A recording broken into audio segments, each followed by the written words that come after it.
ओ मेरी माताओं बंधुओं, निवेदन आप लोगों के मध्य में कर दूं, जिन चीजों को आज की पीढ़ी ओल्ड फैशन बताती है और मजाक उड़ाती है कि पहली औरतें सहन करती थी, सहन करने वाली कोई बात नहीं थी। बिना सहनशीलता के और बिना त्याग और तप के घर नहीं बसते, ध्यान रखना। बिना कटे दर्जी से कहो कि कपड़े की ड्रेस बना दे, बना देगा क्या? बिना अनाज को पीसे कोई कहे रोटी बना दो, बन जाएगी क्या? बिना पत्थर को तोड़े कोई कहे मूर्ति बना दो, बन जाएगी क्या? बिल्कुल नहीं बनेगी। तो ये जो घर परिवार है, ये भी एटीट्यूड से, घमंड से नहीं चलते। या मायके में बैठी हुई माँ जो फोन पर वो घोल घोल के पिला रही है ना, वो घुट्टी, वो जो मुगली घुट्टी से भी ज्यादा असरदार है, उनसे घर नहीं चलते। इसके लिए मस्तिष्क अपने आप लगाना पड़ता है, अपने आप। और अपने आप उस मस्तिष्क को लगा करके जो उन लक्षणों से युक्त होती है, उसे ही घर की लक्ष्मी कहा जाता है। इसलिए कहा जाता है गृहिणी ग्रह उच्चते। कहीं पर भी नहीं कहा कि पुरुष घर को बसाएंगे, लेकिन हर शास्त्र में एक बात जरूर कही, गृहिणी से ही घर बसेगा, ध्यान रखिएगा। इसलिए तुम्हें लक्ष्मी कहा जाता है। ये अपना नाम बताए बैंक में जाकर के, बैंक वालों को नाम बताएंगे महेंद्र, तो बैंक वाले नाम महेंद्री लिखेंगे। नाम बता दिया धर्मपाल, तो नाम धर्मपाल ही लिखेंगे। और तुम बताना बिमला, तो आगे क्या लिखेंगे? बिमला देवी। कमला, जोर से बोलो, देवी। तुम्हें अपने आप ही देवी की उपाधि दी जाती है। माताओं को झंडे उठाने की जरूरत नहीं कि हमें अधिकार दो, तुम्हें तो सब अधिकार मिले हुए हैं।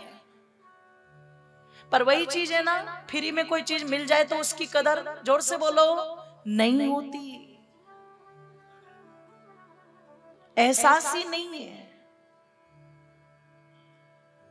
अगर एहसास हो जाए उस चीज का, तो मेरी माताओं निवेदन कर दूं आप लोगों के मध्य में, पुरुषों के विषय में शास्त्र बहुत कम बोल रहा है, पर माताओं के विषय में शास्त्र बहुत बोल रहा है। इतना बोल रहा है, इतना बोल रहा है कि अगर माता कौशल्या ना हो तो बोले राम कहां से आएंगे। ये नहीं कहता कोई दशरथ जी ना हो तो राम कहां से आएंगे, पर माता कौशल्या ना हो तो राम कहां से आएंगे। कैकेयी ना हो तो भरत कहां से आएंगे। सुमित्रा ना हो तो लक्ष्मण कहां से आएंगे। शकुंतला ना हो तो भरत कहां से आएंगे। मदालसा ना हो तो इतने सन्यासी कहां से आएंगे। सब यही कह रहे हैं। नंद बाबा का नाम तो बहुत कम आता है, पर यशोदा नंदन, देवकी नंदन, जोर से बोलो, ज्यादा आता है। आप विचार करना, इतना सम्मान प्राप्त है।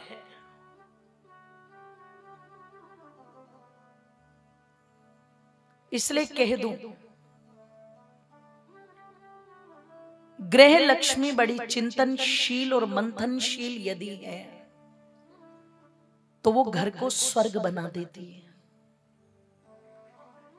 और अगर वही द्वेष, घमंड, अहंकार पर अटकी पड़ी हो तो वही घर को नरक बना देती है। ओ मेरी माताओं बंधुओं, कहना चाहूंगी अपनी माताओं से, अगर घर को स्वर्ग बनाना है तो थोड़ा सा जागृति अपने अंदर लाना जरूर, थोड़े से उस त्याग और तप को अपने अंदर पैदा करना जरूर। क्योंकि जब तुम वो त्याग और तप पैदा करोगी तभी ये गृहस्थ आश्रम ज्येष्ठ भी बनेगा और श्रेष्ठ भी बनेगा। इसलिए का आश्रम तो 4 है, पर इनमें सबसे ज्येष्ठ और सबसे श्रेष्ठ जो है वो गृहस्थ आश्रम है। और कैसा गृहस्थ होना चाहिए? भोगवाद का गृहस्थ नहीं होना चाहिए, योगवाद का गृहस्थ होना चाहिए। अगर भोगवाद का गृहस्थ देखना हो तो देख लेना मुगलों के इतिहास पढ़ पढ़ करके। आज तक भारत के लोग इतना नहीं समझ पाए कि जिस शाहजहां के महल में इतनी बेगमें रहती हो वो भला मुमताज पर कैसे टिक गया होगा। जिसके नाम से हम लोगों ने एक बात चला दी कि प्यार की निशानी देखनी हो तो जाकर के ताजमहल को देख लो। कौन सी प्यार की निशानी? पता नहीं कितनी सारी महिलाएं हरम में रहती थी उसके। अब अगर वो पता लगा सैकड़ों महिलाओं को हरम में रखता है और फिर भी उसके विषय में इतिहास लिख दिया जाए कि वो मुमताज से प्रेम करता है, तो अय्यासी किसे कहोगे बताओ आप? अय्यासी क्या है? प्रेम ये नहीं है। प्रेम क्या है आइए सुनते हैं। कहते हैं जिस समय भरी सभा के बीच भगवान योगीराज कृष्ण ने कंस का वध किया, और ओ मेरी माताओं बंधुओं, कंस का वध करके कहा जाता है कि अपने नाना उग्रसेन को कारागारों से मुक्त करके उनका राज्याभिषेक करके मथुरा का सिंहासन उनको सौंप दिया। अपने पिता वासुदेव को मुक्त कराया, अपनी माता देवकी को मुक्त कराया, और मुक्त करा करके कहा जाता है कृष्ण मथुरा में ही रहने लगे, नाना उग्रसेन के अंगरक्षक बनकर के, और यदुवंशियों को एक सूत्र में बांधने के लिए। अब हुआ क्या? मगध देश का राजा जरासंध, जो कंस का रिश्ते में ससुर लगता था, अस्ति और प्राप्ति दो कन्याएं अपनी कंस को दे रखी थी उसने। और कहते हैं इतना बलशाली था, इतना बलशाली था माताओं, कि जितने भी उस समय राजा थे ज्यादातर राजा उसने अपने अधीन कर रखे थे। और कहते हैं जो उसके अधीन नहीं थे, ऐसे 18 कुल जिनको भोज कुल कहा जाता था, वो सब तितर बितर इधर उधर फैले हुए थे। अब कहते हैं जब कंस मारा गया, जरासंध का जमाता मारा गया, तो एक नहीं दो दो कन्याएं विधवा हुई उसकी, अस्ति और प्राप्ति। और दोनों कन्याओं के विधवा होते ही मानो जरासंध पागल हो गया। और मेरी माताओं कहते हैं क्रोध में आकर के अपने दामाद की मृत्यु का बदला लेने के लिए, क्योंकि वो जानता था ये सब कृष्ण के कारण हुआ है, यदुवंशियों के कारण हुआ है, इसलिए उसने 17 बार मथुरा पर आक्रमण किए। और यदुवंशियों की कुल जो संख्या बताई जाती है वो लगभग 18,000 की बताई जाती है। और कहां जरासंध का इतना विशाल साम्राज्य जिसने अपनी जड़ें दूर दूर तक फैला रखी थी। हर बार यदुवंशी बड़ी ताकत से लड़ते, मनोबल से लड़ते, जरासंध को पीछे हटा देते, वो फिर जाता, फिर सैन्य शक्ति लेकर के आता। 17 बार इसी प्रकार से। तो कहते हैं कृष्ण ने सोचा ये बार बार यदि आक्रमण करेगा और बार बार यदि हम लड़कर के अपनी शक्ति इस पर क्षीण करते रहेंगे, तो जितनी विशाल सेना इसकी है, ऐसे तो 300 वर्ष भी हम लड़ते रहे तो भी हम जीत नहीं पाएंगे। तो बोले क्या किया जाए कि फिर एक काम करो, मथुरा नगरी को छोड़ देते हैं। कभी कभी डटे रहने में समझदारी नहीं होती। शेर भी कहते हैं ना, जब बहुत अच्छे हमले के मूड में होता है तो एक बार पीछे हटता है। और पीछे हटके फिर वार करता है। तो कहते हैं यहां पर कृष्ण ने मैदान छोड़ दिया। तो मैदान छोड़ने के कारण कृष्ण का एक नाम क्या पड़ गया? रंजू। ओ मेरी माताओं, लगभग 15,000 यदुवंशियों को लेकर के कहा जाता है कृष्ण ने जाकर के द्वारिका को बसा दिया। रेवतक पर्वत के नीचे समुद्र के किनारे पर सुंदर सी नगरी बसाई गई द्वारिका। और वो जो द्वारिका बसाई गई कृष्ण की, कहते हैं माताओं इतनी मजबूत बनाई, इतनी मजबूत बनाई कृष्ण ने वो, कि अगर एक बार को सारे पुरुष भी समाप्त हो जाए और केवल यदि महिलाएं भी बचे तो महिलाओं का भी यहां पर कोई कुछ बिगाड़ न सके। उस द्वारिका नगरी को बसाने के कारण सारे यदुवंशियों ने, कहते हैं कृष्ण को ही अपना राजा चुना। और राजा चुन करके कृष्ण को क्या बना दिया? द्वारिकाधीश बना दिया। आज बहुत लोग जाते हैं उस द्वारिका के दर्शन करने,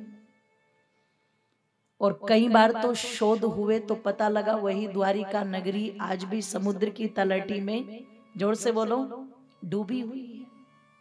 ओ मेरी माताओं बंधु, कहते हैं कि जरासंध की कैद में बहुत सारे राजा थे जो उसकी यातनाओं को भी झेल रहे थे, उसकी गुलामी को भी झेल रहे थे। ऐसे बहुत सारे राजाओं को मुक्त कराने का संकल्प श्री कृष्ण ने लिया है। और एक अवसर बहुत अच्छा कृष्ण को मिला, और वो कब मिला? कहते हैं भीष्मक नाम का एक राजा जो जरासंध के ही अधीन होकर के रहता था, उसका एक पुत्र रुक्मी, और उसी भीष्मक की एक बेटी थी जिनका नाम था रुक्मणी। बड़ी सुंदर, बड़ी गुणवान, बड़ी विदुषी। ओ मेरी माताओं बंधुओं, कहते हैं रुक्मणी जब कृष्ण के कार्यों की प्रशंसा सुनती थी तो कहते हैं ना, मन ही मन किसी को चाह लेना, तो उनके गुणों पर बड़ी मोहित होती थी। और आज तो पता लगा है कि जब भी देखा जाता है तो सामने से सूरत देख करके, ऊपर का रंग ढंग देख करके ही निर्णय कर लेते हैं। किसी के बाल ही अच्छे लगते हैं, किसी की खाल ही अच्छी लगती हैं, और टीवी वालों ने तो पागल बनाने में कोई कसर ही नहीं छोड़ रखी। बोले अगर तुमने ये 250 रुपए का परफ्यूम नहीं लगाया तो तुम मर्द ही नहीं हो।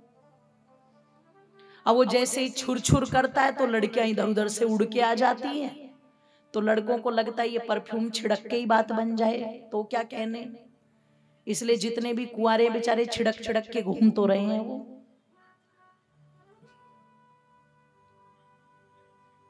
ओ मेरी माताओं बंधुओं, हमारे देश की जो विदुषियां होती थी, क्षत्राणी होती थी, वो चेहरा देख के, शक्ल देख करके नहीं किसी को अपने मन में बसाती थी। वो उनकी गुण और उनकी योग्यता के आधार पर अपने मन में उनको बसाती थी। तो कहते हैं माताओं, रुक्मणी जी भगवान श्री कृष्ण के गुणों को सुनकर के इतनी प्रसन्न थी, इतनी प्रसन्न थी कि उनसे अपने हृदय को जोड़ बैठी। और जब इस बात का पता उनके पिता भीष्मक को लगा तो रुक्मणी ने साफ कह दिया कि मैं मन से कृष्ण को चुन चुकी हूं। भीष्मक तो चाहते थे योग्य कृष्ण के साथ मेरी पुत्री का विवाह हो जाए, पर भीष्मक का जो बेटा था रुक्मी, कहते उसका मित्र शिशुपाल, जो महाराज चेदीराज का बेटा था, और कहते हैं कृष्ण की फूफ वो मौसी लगती थी, यानी कि जो शिशुपाल था वो कृष्ण की मौसी का बेटा था। अब जैसे ही रुक्मणी को रुक्मणी की चाहत का पता चला तो उसने निश्चय किया कि मैं तेरा विवाह कृष्ण से तो होने ही नहीं दूंगा, चाहे कुछ भी हो जाए। पर एक तरफ तो रुक्मी ने विचार किया और दूसरी तरफ रुक्मणी जी ने विचार कर लिया कि मैं क्षत्रिय कन्या हूं, अगर एक बार मैं किसी को चुन चुकी हूं तो मर जाऊंगी, लेकिन दूसरे का घर नहीं बसाऊंगी जाकर के, ये तुम भी याद रखना।